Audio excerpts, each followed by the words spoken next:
Hello, my name is John DePasquale, and I am James's neighbor. We've been neighbors for quite a while, and since I was a young lad, we've been doing movies together.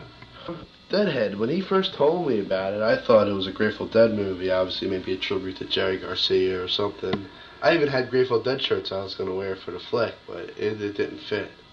At first, I was a little confused, and then he explained it to me. I thought I'd be the man for the part. I was supposed to be the star, but I'm a busy man.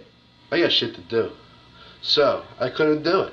Hi, I'm Brian. I was in the movie Deadhead, and I was this guy that was all in black a couple times. So, I had to come outside and dress all in black, and I was sweating really bad because it was like 100 degrees outside, and we had to go do this scene in my shed.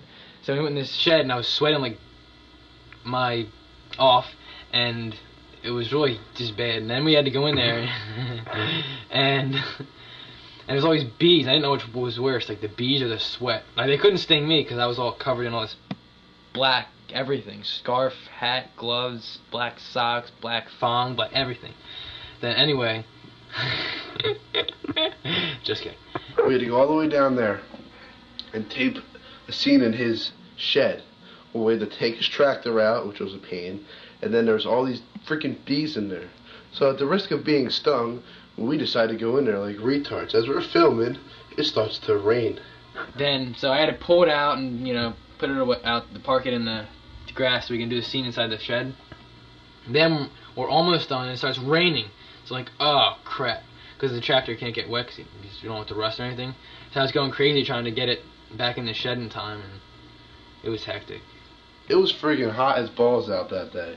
I was sweating, and I was in short shorts and a tight Pink Floyd t-shirt.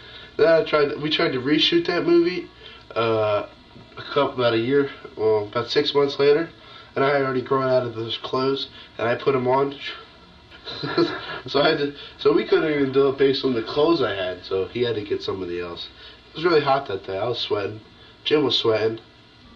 And it was really sweaty and sticky and nasty. And then this guy John DePasquale, he was wearing these really nasty, tight red pants. It was so disgusting. His butt was like, it was just disgusting.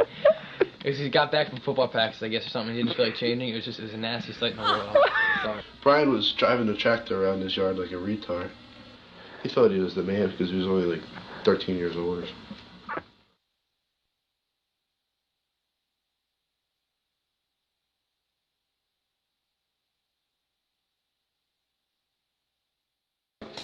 Filming the head incident at times was very hectic. James Rolfe made us do a lot of scenes over and over again, which at times I just bursted out laughing because I knew I saw a sprinkle on his face like, sorry to say this, but we gotta do this scene over again. And I just laughed. I laughed because I just couldn't help it. I'm like, and I suspected after doing this scene again, we had to do it again.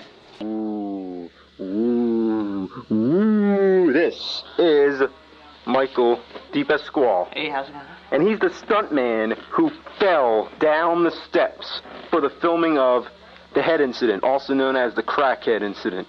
Yeah, I'm a stud. I'm a good stuntman. Well, how was it? Why were you the one who volunteered to do this stunt? Because I am stupid. I don't care if I get hurt. 4, 5, 6, 7, 8, 9, 10 or 11 steps. Mike DePasquale, come down a little more so we can see your face. Yes. Mike DePasquale is You can see my face very well with this thing on, too. Voluntarily fall down the staircase. Yes. Hold on, let me get like this at least. Oh, shit. Mike, don't. Get on tape. Hey, you like that, didn't you? Oh, man, I didn't roll.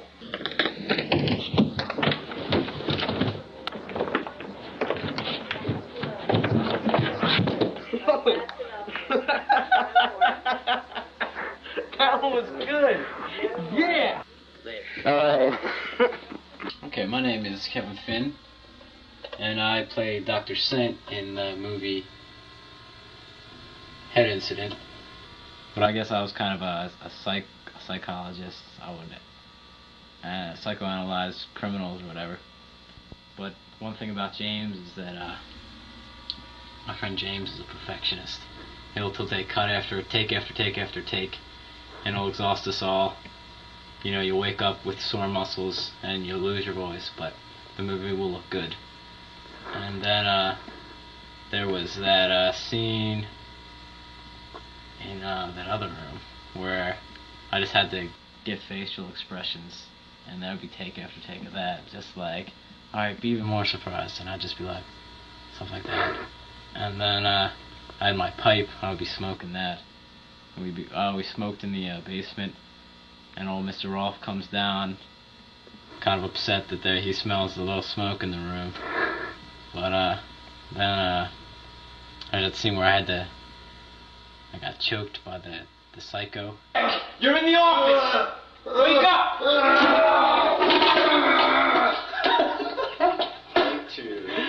Rick, the patient in me, he was good. He was bugging out. He was pretty good. He was just like, I remember James kept just saying, like, make your hair wild, wild, and stuff like that. So then there's this one scene where I had to hypnotize him, so there was this cheesy wheel. Hold on, dude. This is, I feel like this is cheap. No, I can't. Start spinning it. Okay. That I have spin and it just wouldn't spin. Like, I just felt like a fool spinning it, but it was cool. It looked good, and then it went into that hubcap tire, which was cool. And then I insisted that I was going to take a hit for James's movie. Just I wanted to take a fall, one for the team. So we made Rick throw me on the table, and I'd bounce off, and I fell on the floor.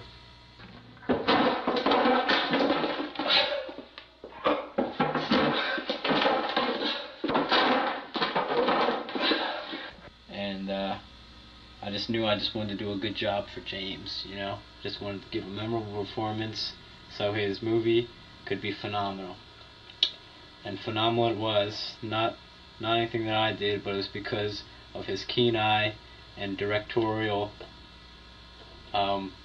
excellence.